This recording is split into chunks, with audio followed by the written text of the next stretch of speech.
Students, जैसा कि हमारा टॉपिक चल रहा है राजनीतिक दल, तो आइए एक बार फिर से देखते हैं मेन हेडिंग्स।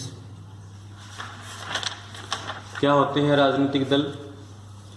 ऐसे लोगों का समूह जो चुनाव लड़ने और सरकार में सत्ता संभालने के लिए आते हैं और लोगों के हितों का ध्यान रखते हैं, लोगों के लक्ष्य और उनके साझे समूह का समर्थन करने के लिए हमेशा उनके साथ जुड़े होते हैं। या फिर राजनीतिक दल एक ऐसा माध्यम होता है जिसके माध्यम से देश में लोग सरकार से संवाद कर सकते हैं और शासन में अपनी बात रख सकते हैं अपने रिप्रेजेंटेटिव के माध्यम से। जिन लोगों को नॉमिनेट करते हैं लोग, जैसे कि विधायक या सांसद, पर्टिकुलर एरिया से जुड़े होते हैं और वो अपने अपने इलाकों की बात सत्ता पक्ष के सामने रखते हैं, चाहे वो दल विपक्ष में हो या पक्ष में हो। जब संसद के अधिवेशन चलते हैं तो वो सदस्य अपने अपने पर्टिकुलर इलाकों की बात संसद में रखते हैं और जो सत्ता पक्ष है अगर उनको उचित लगता है तो उनकी समस्याओं का समाधान भी होता है। किसी भी राजनीतिक दल में 3 अवयव होते हैं। सबसे पहले नेता, उसके बाद सक्रिय सदस्य और उसके बाद समर्थक। कुछ देशों में जो नेताओं का चयन है वो, यानी जो इलेक्शन लड़ते हैं उनका चयन है वो शीर्ष नेतृत्व द्वारा होता है। शीर्ष नेतृत्व चुनता है। जैसा कि भारत में मुख्य रूप से अगर बात की जाए तो 6 राष्ट्रीय पार्टियां हैं और उनका जो शीर्ष नेतृत्व है, अगर बात करें हम बीजेपी की, तो बीजेपी की हाईकमान है वो देश के सभी संसदीय इलाकों से अपनी अपनी सीटों के लिए नेता चुनती है। ऐसे ही अगर बात करें हम अमेरिका की, तो अमेरिका में 2 दलीय प्रणाली है और इसमें जो उम्मीदवारों का चयन है वो पार्टी सदस्य और समर्थकों द्वारा होता है, लेकिन भारत में उम्मीदवारों का चयन होता है वो शीर्ष नेतृत्व द्वारा होता है। ऐसे जिन देशों में एक दलीय प्रणाली है उनमें भी शीर्ष नेतृत्व ही कैंडिडेट को चुनता है। एक दलीय प्रणाली वाले देश हैं जैसे कि चीन, कोरिया या क्यूबा जैसे कम्युनिस्ट देश हैं, वो एक दलीय सिस्टम वाले, एक दलीय प्रणाली वाले देश हैं। अगला है हमारा राजनीतिक दलों के कार्य क्या होते हैं। राजनीतिक दलों के प्रमुख कार्य होते हैं चुनाव लड़ना, नीतियां व कार्यक्रम बनाना। राजनीतिक दलों का प्रमुख कार्य होता है चुनाव लड़ना और अधिक से अधिक अपने उम्मीदवारों को जिताने का प्रयास करना। दूसरा कार्य होता है राजनीतिक दल अपनी अपनी नीतियां और कार्यक्रम मतदाताओं के सामने रखते हैं, अपना चुनावी घोषणा पत्र उनके सामने रखते हैं और जनता का समर्थन हासिल करने का भरपूर प्रयास करते हैं। तीसरा होता है कानून निर्माण।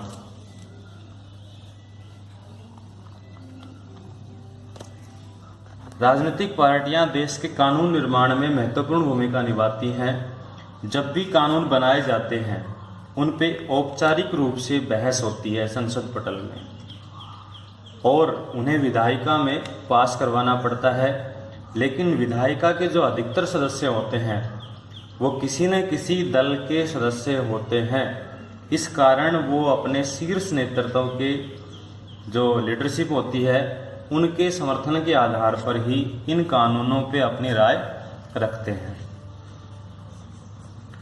जैसा ही कानून बनाए जाते हैं तो सबसे पहले जब संसद का अधिवेशन चलना ज़रूरी होता है और संसद के अधिवेशन जब चलते हैं तो सबसे पहले जो भी बिल पेश किया जाता है उसके ऊपर संसद में चर्चा होती है।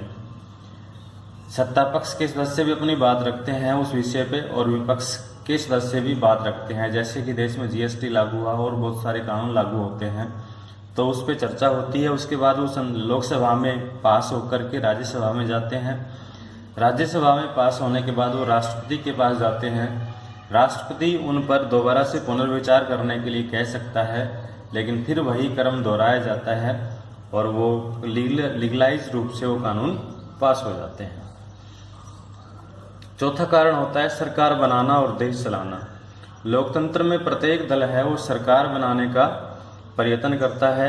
चुनाव जीतने पर बहुमत दल सरकार बनाता है और अपनी नीतियों के अनुसार है वो सरकार को चलाता है।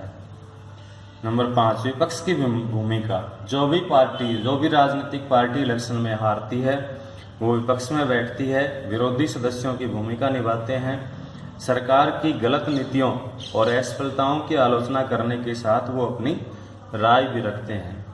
एट प्रेजेंट में हम बात करें तो भारत में एनडीए की सरकार है और हमारे प्राइम मिनिस्टर हैं श्री नरेंद्र सिंह मोदी, और विपक्ष की जो विपक्षी पार्टी है वो कांग्रेस और उसके साथी अलायंस सदस्य हैं जो विपक्ष की भूमिका निभाते हैं। अगला है जनमत तैयार करना। जनमत निर्माण में राजनीतिक दल हैं महत्वपूर्ण भूमिका निभाते हैं।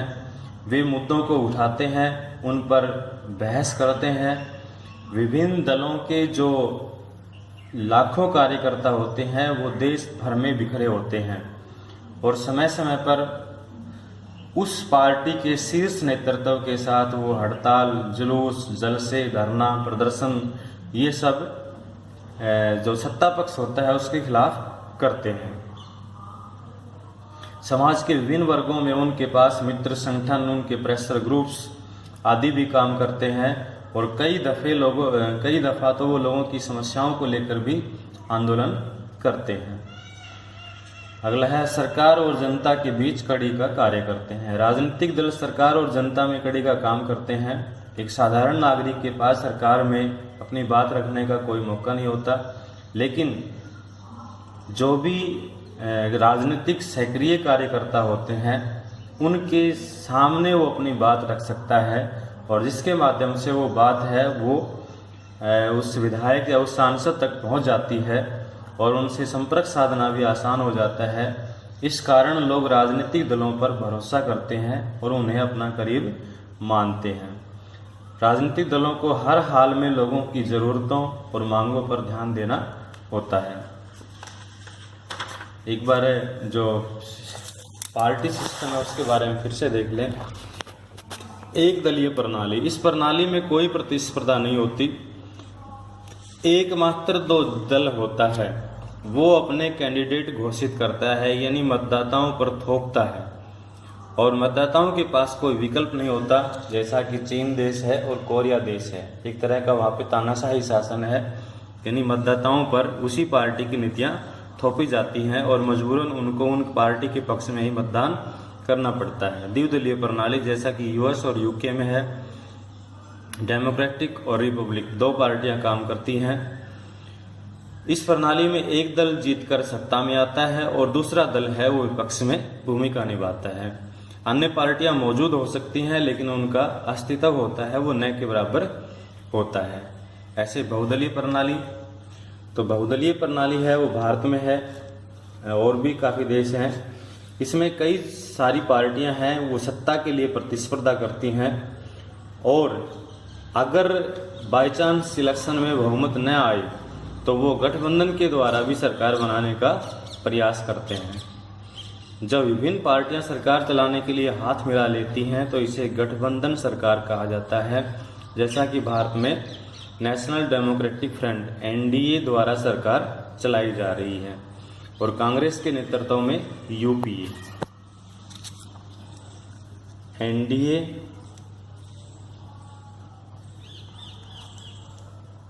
और यूपीए, यूपीए का मतलब होता है यूनाइटेड प्रोग्रेसिव अलायंस और एनडीए का मतलब होता है नेशनल डेमोक्रेटिक अलायंस। यूपीए संयुक्त प्रगतिशील गठबंधन और एनडीए का होता है नेशनल डेमोक्रेटिक फ्रंट। इनके साथ बहुत सारे दल मिले हैं और भारत में ये पार्टियां कार्य कर रही हैं। अगला जो हेडिंग है वो राजनीतिक दलों के समक्ष मुख्य रूप से क्या चुनौतियां होती हैं।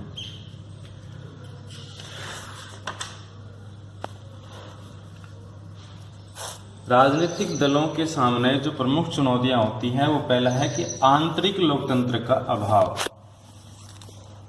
यानी इंटरनल डेमोक्रेसी है वो राजनीतिक दलों में नहीं पाई जाती। राजनीतिक दलों के भीतर आंतरिक लोकतंत्र का न होना सबसे बड़ी कमी है। सारी दुनिया में यह प्रवृत्ति बन गई है। पार्टी की जो सारी ताकत है या कुछ नेताओं के हाथ में सिमट जाती है। पार्टी के पास न तो सदस्यों की खुली सूची होती है, न ही उन पार्टियों में जो सांगठनिक बैठक होती है। कार्यकर्ताओं से भी कोई सूचनाएं इकट्ठी नहीं की जाती, उनकी बात का भी महत्व नहीं रखा जाता। जैसे कि काफ़ी जो देश के लोकसभा या विधानसभा के इलाके होते हैं, उनमें जनता किसी अन्य नेता के साथ जुड़ी होती है, लेकिन शीर्ष नेतृत्व कभी कभी किसी बिल्कुल अननोन सदस्य को उस इलाके में उतार देता है और मजबूर होकर के जो पार्टी के फॉलोवर होते हैं उनको उसी सदस्य के पक्ष में मतदान करना पड़ता है। दूसरा होता है साधारण सदस्यों की उपेक्षा। राजनीतिक दलों का सामान्य कार्यकर्ता अनजान ही रहता है कि पार्टी में क्या चल रहा है, कैसे उसके पास फंडिंग हो रही है।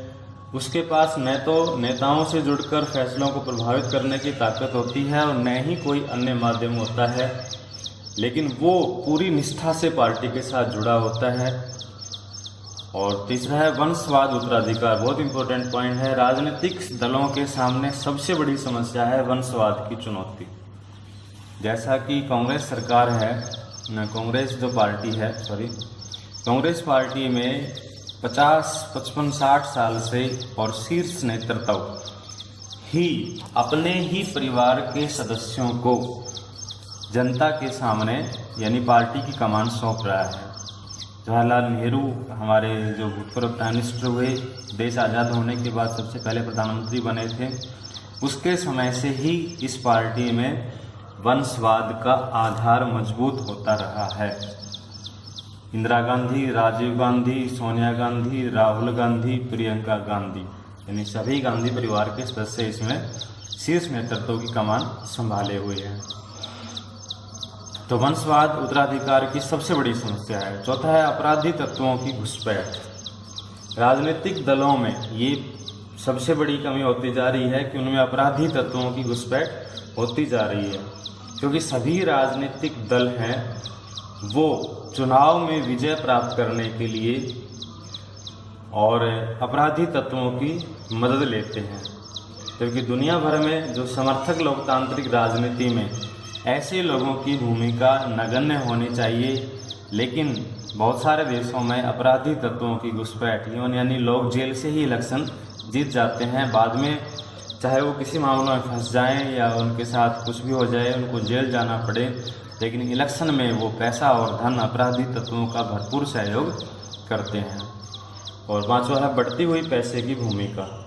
राजनीतिक दलों में पैसे की बढ़ती हुई घुसपैठ भी एक महत्वपूर्ण चुनौती है, क्योंकि पार्टी की सारी चिंताएं चुनाव जीतने की होती हैं, इसलिए वो भारी मात्रा में फंडिंग करती हैं, जायज़ और नाजायज़ तरीके से भी परहेज नहीं करती।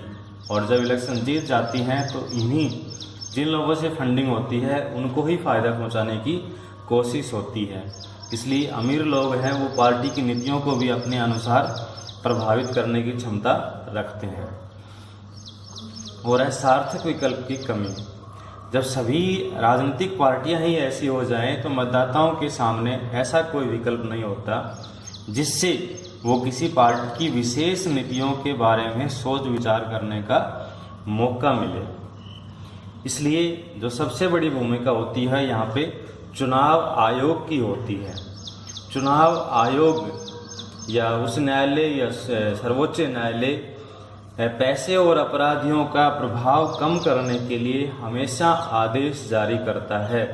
इस आदेश के द्वारा चुनाव लड़ने वाले हर उम्मीदवार को अपनी संपत्ति और अपने खिलाफ चल रहे आपराधिक मामलों का एक ब्यौरा, एक शपथ पत्र लोगों के सामने देना होता है।